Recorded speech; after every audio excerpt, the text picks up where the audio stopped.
Le chaos n'est pas de l'extérieur, mais de l'assentiment que tu donnes à tes impressions peur.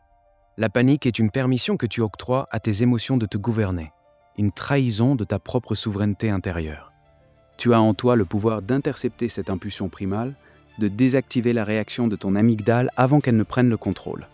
Ce n'est pas une métaphore, c'est le pouvoir brut du stoïcisme. Activer ton amygdale kill switch. Aujourd'hui, nous allons plonger dans la discipline de l'assentiment de Marc Aurèle et la dichotomie de contrôle d'Épictète pour te révéler comment transformer la peur viscérale en une logique implacable. Tu découvriras un calme inébranlable, non pas en fuyant le monde, mais en maîtrisant ta réaction à ces défis. Imagine un empereur, le plus puissant homme de son temps, confronté à l'immense fardeau d'un empire en guerre, à des épidémies dévastatrices, à des trahisons politiques et à la mort de ses proches. Marc Aurèle n'était pas un homme d'airain, insensible. Il ressentait la peur, la douleur, la frustration exactement comme toi. Mais il avait appris à ne pas consentir à ses impressions.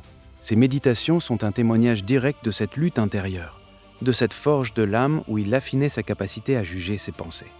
Il écrivait « Si tu es affligé par quelque chose d'extérieur, ce n'est pas la chose elle-même qui te trouble, mais le jugement que tu en portes. Et il est en ton pouvoir d'effacer ce jugement à l'instant même. » Pense à l'immense portée de ces mots. Ce n'est pas l'événement qui te paralyse, mais ta décision de lui donner ce pouvoir. Quand une nouvelle terrifiante lui parvenait, annonçant une défaite militaire ou une maladie incurable frappant sa famille, il ne se laissait pas emporter par la première vague de panique. Au lieu de cela, il se retirait en lui-même, examinait l'impression. Est-ce que cette information est un fait nu et objectif, ou est-elle chargée de mes propres interprétations et craintes ?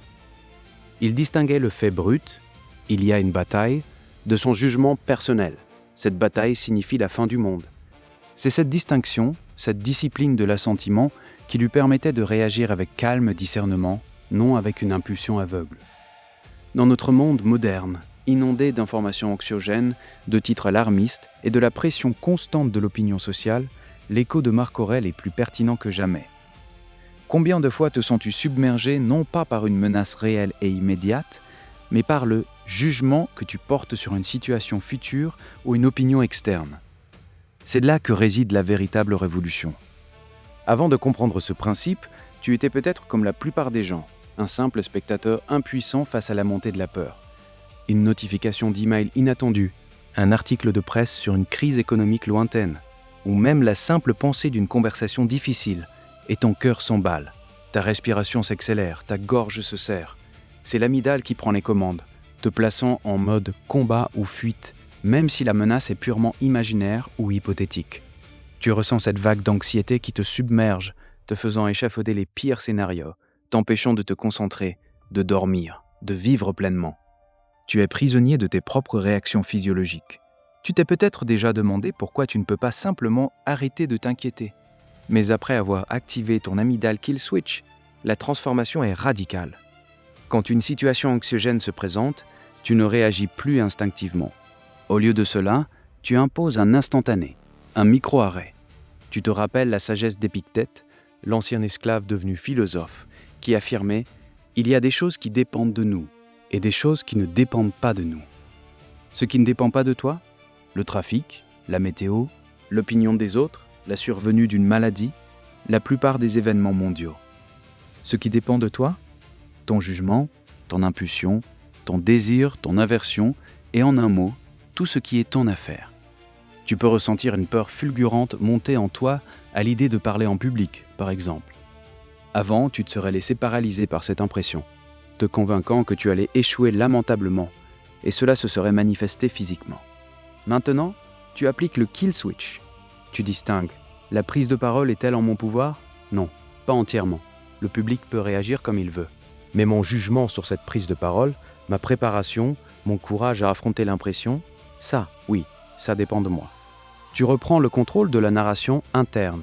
La peur initiale n'est plus une condamnation à l'inaction, mais un simple signal, une impression à examiner et à ne pas valider automatiquement. Tu passes de l'état de victime passive des circonstances à celui d'architecte conscient de ta réponse. C'est une puissance incroyable. Tu es capable de prendre une profonde inspiration, de te recentrer et de décider si l'impression mérite ton assentiment ou si elle doit être rejetée comme une simple fantaisie de l'esprit. Tu arrêtes de prêter serment à la peur. Tu es le maître de ton navire intérieur, même au cœur de la tempête. Alors, comment active-t-on cette amygdale kill switch dans ta vie de tous les jours? Voici 3 pratiques stoïciennes précises à intégrer dès aujourd'hui.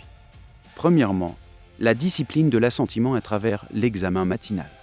Chaque matin, avant même de te lever, ou au tout premier signe de stress, pose-toi cette question.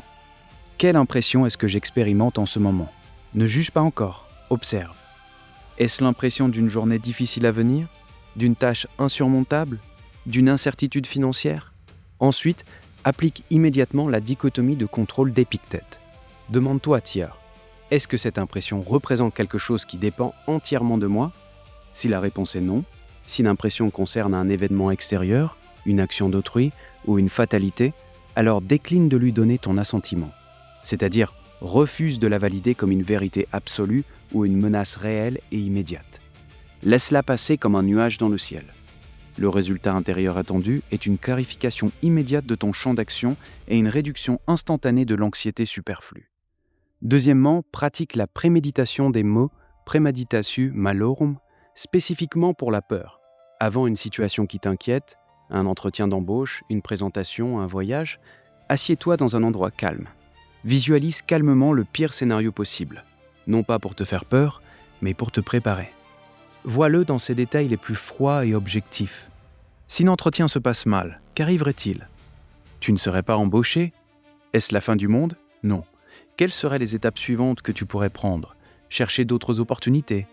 Ensuite, applique ton kill switch. Qu'est-ce qui, dans ce scénario, dépend de moi et qu'est-ce qui n'en dépend pas? Le refus de l'employeur ne dépend pas de toi.